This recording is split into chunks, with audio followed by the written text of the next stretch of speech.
संभल जो इसलिए जाना जाता था कि भाईचारे के साथ वहाँ रहते हैं लोग, वहाँ अभी से नहीं, सदियों पुराना भाईचारा हजारों साल से इसी तरह रहते आए हैं।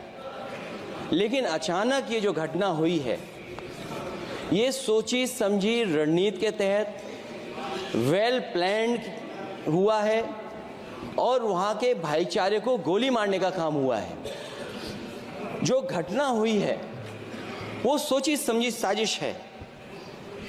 वहाँ जो खुदाई की बात लगातार अध्यक्ष महोदय देश में कोने कोने पर भारतीय जनता पार्टी और उनके सहयोगी और समर्थक शुभचिंतक बार बार खुदाई की जो बात कर रहे हैं अध्यक्ष महोदय, ये खुदाई जो है हमारे देश का सौहार्द, हमारे देश का भाईचारा, हमारे देश का गंगा जमनी तहजीब को खो देगा। मैं आपका धन्यवाद इसलिए भी देता हूं कि इस महत्वपूर्ण जो साजिश हुई, और वो साजिश सोची समझी इसलिए मैं बोल रहा हूं।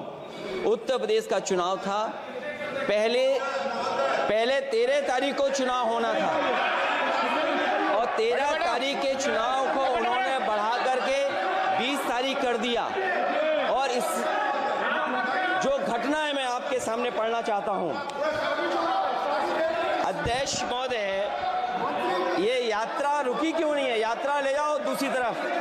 अध्यक्ष महोदय, संभल की शाही जामा मस्जिद के खिलाफ 19/11/2024 को सिविल जज सीनियर डिवीजन छंदौसी संभल में एक याचिका डाली गई। कोर्ट ने दूसरे पक्ष को, अध्यक्ष महोदय सुनिए, ये सुनना चाहिए, हम यूं ही नहीं कहते थे, आप तो संक्षिप्त में बोले।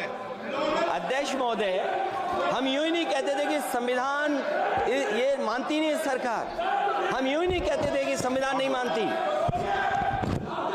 जब प्लेसेस ऑफ वर्शिप एक्ट है, प्लेसेस ऑफ वर्शिप एक्ट है, हम बनते तो बहुत कुछ हैं। संभल के शाही जामा मस्जिद के खिलाफ 19/11/2024 को सिविल जज सीनियर डिवीजन चंदौसी संभल में एक याचिका डाली गई। कोर्ट ने दूसरे पक्ष को सुने बगैर उसी दिन 19/11/2024 को सर्वे के आदेश दे दिए। ताज्जुब की बात है, संभल के जिलाधिकारी संभल और पुलिस अधीक्षक संभल आदेश को पढ़े बगैर 2 घंटे के बाद सर्वे के लिए पुलिस बल के साथ शाही जामा मस्जिद पहुंच गए। जामा मस्जिद की कमेटी, जनप्रतिनिधि, उलेमा इकराम, सभी अधिवक्ताओं ने सहयोग दिया। जिलाधिकारी संभल और पुलिस अधीक्षक संभल ने 2.5 घंटे सर्वे के बाद कहा, आप सब सर्वे पूरा हो चुका है और अब रिपोर्ट कोर्ट को भेज दी जाएगी।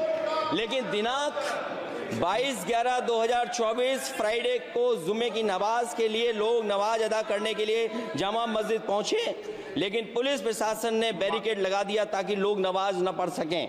उसके बाद भी लोगों ने संयम बरतते हुए नमाज अदा की और किसी प्रकार का विरोध प्रदर्शन नहीं किया। 29/11/2024 को कोर्ट की अगली तारीख तय थी। शाही जामा मस्जिद की कमेटी और मुस्लिम समाज के सभी लोग कोर्ट में केस की पैरवी के लिए तैयारी कर रहे थे, परंतु दिनांक 23/11/2024 की रात पुलिस प्रशासन द्वारा कहा गया 24/11/2024 यानी अगले दिन सुबह को दोबारा सर्वे किया जाएगा। शाही जामा मस्जिद कमेटी और अधिवक्ता ने कहा कि इस सर्वे तो मुकम्मल हो चुका है, अब दूसरे सर्वे की क्या आवश्यकता है? कोर्ट के आदेश का हमने पालन कर दिया।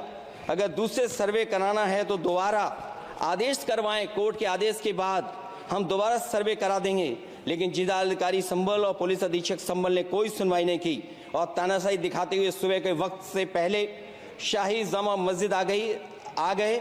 शाही जामा मस्जिद कमेटी और मुस्लिम समाज के लोगों ने फिर भी धैर्य रखा और दोबारा सर्वे के लिए अंदर ले गए। सर्वे के दौरान करीब 1.5 घंटा बाद जब जनता को सूचना मिली तो वो इकट्ठा होना शुरू हो गए। लोगों ने सर्वे का कारण जानना चाहा तो सर्किल ऑफिसर ने उनके साथ गाली गलौज की और लाठीचार्ज करवाकर बुरी तरह जख्मी कर दिया। इसका विरोध करते हुए चंद लोगों ने पत्थर चलाए, जिसके बदले में पुलिस के सिपाही से लेकर के अधिकारियों तक ने अपने सरकारी और प्राइवेट हथियारों से गोलियां चलाईं, जिसका वीडियो रिकॉर्डिंग है, जिसके एवज में दर्जन लोग गोलियों से घायल हो गए हैं। 5 मासूमों जो कि अपने घर से सामान लेने के निकले थे, उनकी मृत्यु हो गई। संभल का माहौल बिगाड़ने में, संभल का माहौल बिगाड़ने में याचिका दायर करने वाले लोगों के साथ पुलिस और प्रशासन के लोग जिम्मेदार हैं। इनको निलंबित किया जाना चाहिए और हत्या का मुकदमा चलाया जाना चाहिए, जिससे कि लोगों को इंसाफ मिल सके और आने वाले समय में कोई इस प्रकार की संविधान के खिलाफ और गैर कानूनी घटना को अंजाम न दिया जा सके। अध्यक्ष महोदय, ये लड़ाई दिल्ली और लखनऊ की है। नो प्लीज कभी दिल्ली पहुंचे थे जिस रास्ते, वही लखनऊ वाले उसी रास्ते पहुंचना चाहते हैं। उज्जर रमन सिंह जी